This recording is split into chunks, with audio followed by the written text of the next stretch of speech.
Thank you very much. Very much appreciated.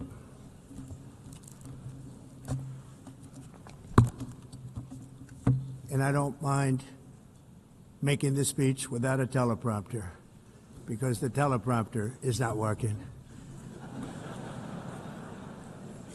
I feel very happy to be up here with you nevertheless, and that way you speak more from the heart. I can only say that whoever's operating this teleprompter is in big trouble.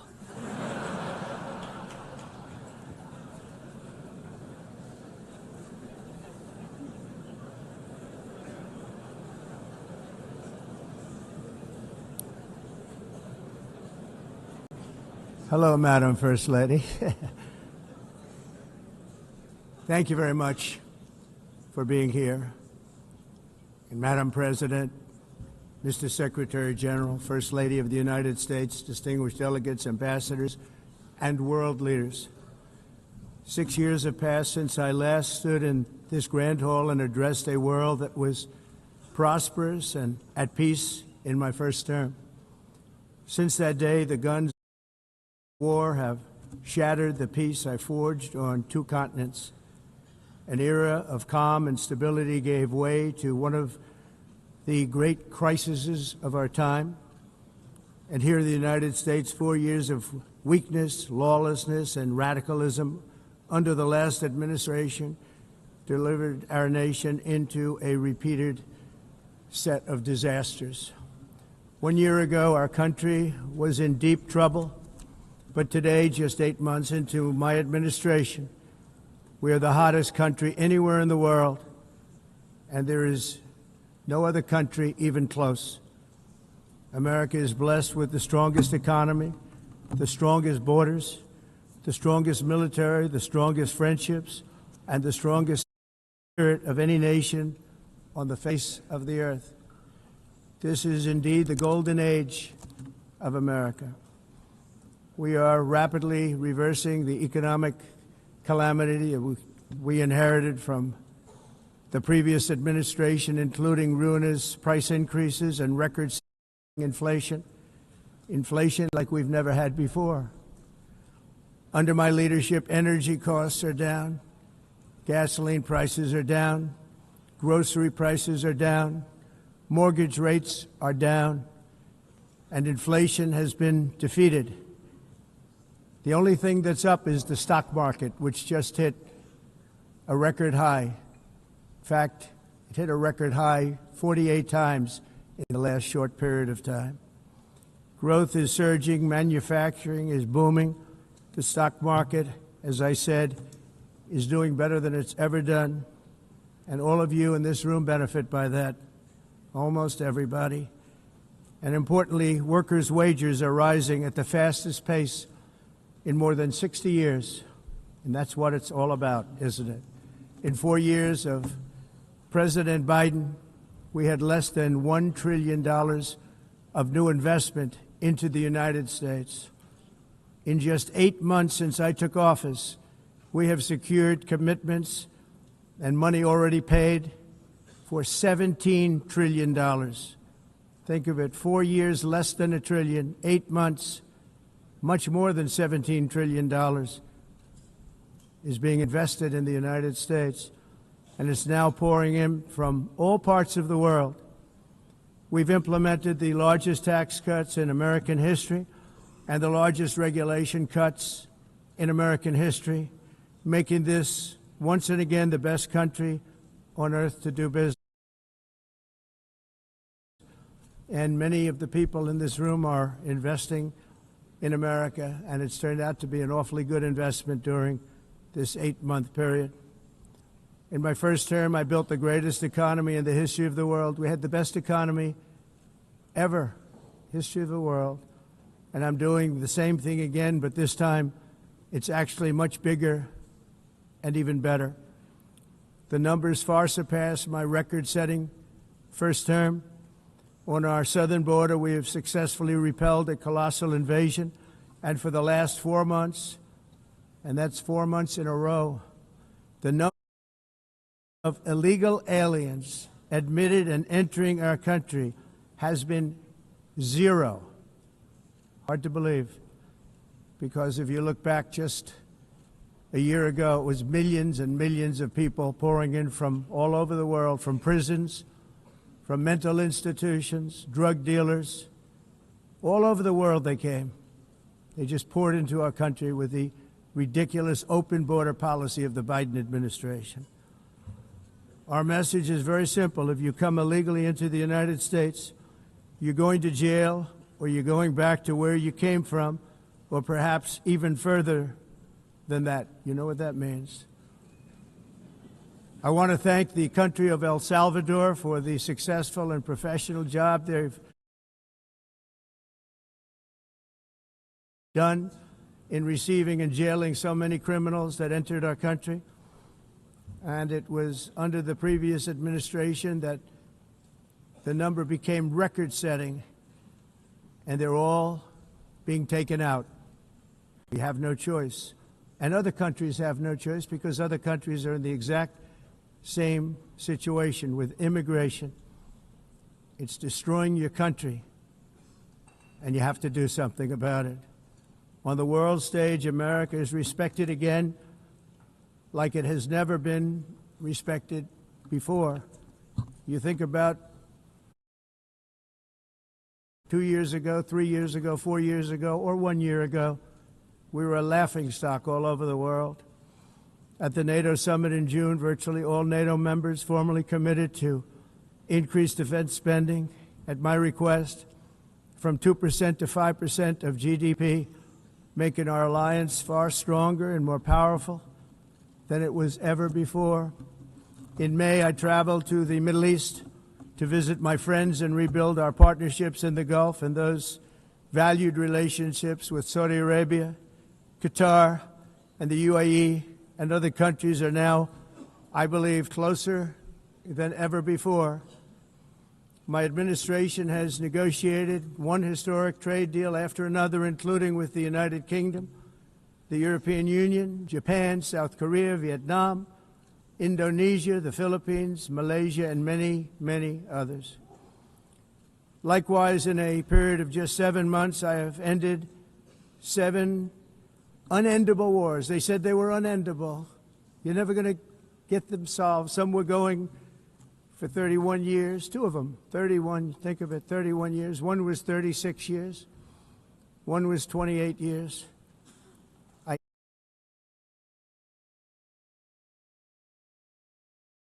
7 wars, and in all cases they were raging with countless thousands of people being killed.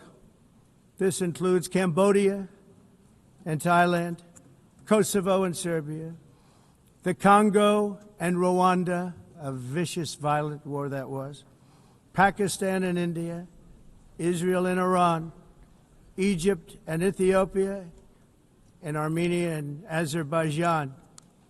It included all of them. No president or prime minister, and for that matter, no other country has ever done anything close to that. And I did it in just 7 months. It's never happened before. There's never been anything like that. I'm very honored to have done it. It's too bad that I had to do these things instead of the United Nations doing them. And sadly, in all cases, the United Nations did not even try to help in any of them. I ended 7 wars, dealt with the leaders of each and every one of these countries, and never even received a phone call from the United Nations offering to help in finalizing the deal. All I got from the United Nations was an escalator that on the way up stopped right in the middle. If the First Lady wasn't in great shape, she would have fallen, but she's in great shape. We're both in good shape. We both stood. And then a teleprompter that didn't work. These are the 2 things I got from the United Nations, a bad escalator and a bad teleprompter. Thank you very much. And by the way, it's working now. It just went on. Thank you. I think I should just do it the other way. It's easier. Thank you very much. I didn't think of it at the time because I was too busy working to save millions of lives that is the saving and stopping of these wars. But later I realized that the United Nations wasn't there for us. They weren't there. I thought of it really after the fact, not during these negotiations, which were not easy. That being the case, what is the purpose of the United Nations? The UN has such tremendous potential. I've always said it. It has such tremendous, tremendous potential, but it's not even coming close to living up to that potential. For the most part, at least for now, all they seem to do is write a really strongly worded letter and then never follow that letter up. It's empty words, and empty words don't solve war. The only thing that solves war and wars is action.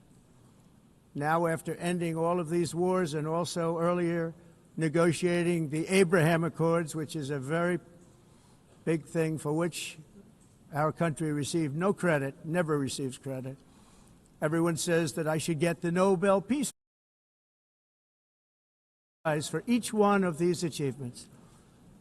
But for me, the real prize will be the sons and daughters who live to grow up with their mothers and fathers, because millions of people are no longer being killed in endless and unglorious wars. What I care about is not winning prizes, it's saving lives. We saved millions and millions of lives with the 7 wars. And we have others that we're working on, and you know that. Many years ago, a very successful real estate developer in New York, known as Donald J. Trump, I bid on the renovation and rebuilding of this very United Nations complex. I remember it so well. I said at the time that I would do it for $500 million, rebuilding everything. It would be beautiful. I used to talk about, I'm going to give you marble floors. They're going to give you terrazzo. I'm going to give you the best of everything. You're going to have mahogany walls. They're going to give you plastic. But they decided to go in another direction, which was much more expensive at the time, and which actually produced a far inferior product. And I realized that they did not know what they were doing when it came to construction, and that their building concepts were so wrong, and the product that they were proposing to build was so bad and so costly. It was going to cost them a fortune. And I said, and wait till you see the overruns. Well, I turned out to be right. They had massive cost overruns and spent between $2 and $4 billion on the building and did not even get the marble floors that I promised them. You walk on terrazzo. Do you notice that? As far as I'm concerned, frankly, looking at the building and getting stuck on the escalator, they still haven't finished the job. They still haven't finished. That was years ago. The project was so corrupt that Congress actually asked me to testify before them on the tremendous waste of money, because it turned out that they had no idea what it was, but they knew it was anywhere between $2 and $4 billion as opposed to $500 million with a guarantee. But they had no idea, and I said it cost much more than $5 billion. Unfortunately, many things in the United Nations are happening just like that, but on an even much bigger scale, much, much bigger. Very sad to see. Whether the UN can manage to play a productive role, I've come here today to offer the hand of American leadership and friendship to any nation in this assembly that is willing to join us in forging a safer, more prosperous world. And it's a world that we'll be much happier with. A dramatically better future is within our reach. But to get there, we must reject the failed approaches of the past and work together to confront some of the greatest threats in history. There is no more serious danger to our planet today than the most powerful and destructive weapons ever devised by man, of which the United States, as you know, has many. Just as I did in my first term, I've made containing these threats a top priority, starting with the nation of Iran. My position is very simple. The world's #1 sponsor of terror can never be allowed to possess the most dangerous weapon. That's why, shortly after taking office, I sent the so-called Supreme Leader a letter making a generous offer. I extended a pledge of full cooperation in exchange for a suspension of Iran's nuclear program. The regime's answer was to continue their constant threats to their neighbors and U.S. interests throughout the region and some great countries that are right nearby. Today, many of Iran's former military commanders, in fact, I can say almost all of them, are no longer with us. They're dead. And 3 months ago, in Operation Midnight Hammer, 7 American B-2 bombers dropped the 14 30,000-pound each bombs on Iran's key nuclear facilities, totally obliterating everything. No other country on earth could have done what we did. No other country has the equipment to do what we did. We have the greatest weapons on earth. We hate to use them. But we did something that for 22 years people wanted to do.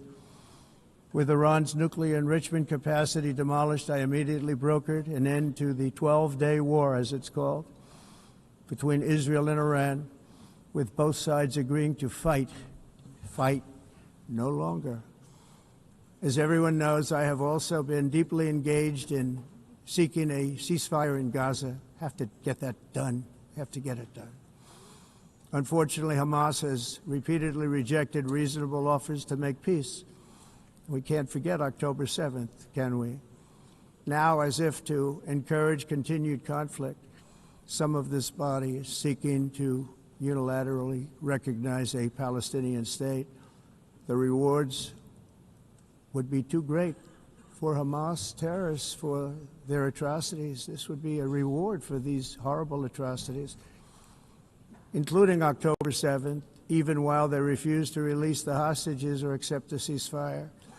Instead of giving to Hamas and giving so much, because they've taken so much, they have taken so much. This could have been solved so long ago. But instead of giving in to Hamas's ransom demands, those who want peace should be united with one message: release the hostages now. Just release the hostages now.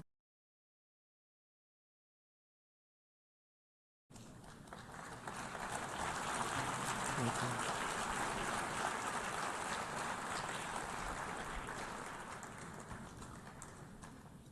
Thank you. As we have got to come together, and we will come together, got to get it done.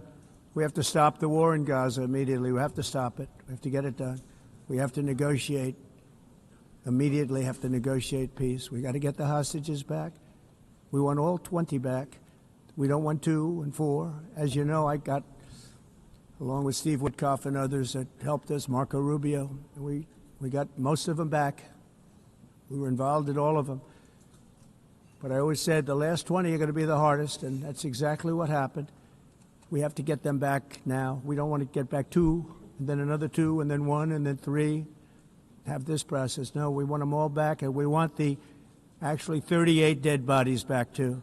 Those parents came to me, and they want them back, and they want them back very quickly and very badly, as though they were alive. They want them. They want them every bit as much as if their son or daughter. I've also been working relentlessly, stopping the killing in Ukraine. I thought that would be, of the 7 wars that I stopped, I thought that would be the easiest because of my relationship with President Putin, which had always been a good one. I thought that was going to be the easiest one. But, you know, in war, you never know what's going to happen. There are always lots of surprises, both good and bad. Everyone thought Russia would win this war in 3 days, but it didn't work out that way. It was supposed to be just a quick little skirmish. It's not making Russia look good. It's making them look bad. No matter what happens from here on out, this was something that should have taken a matter of days, certainly less than a week, and they've been fighting for 3.5 years and killing anywhere from 5,000 to 7,000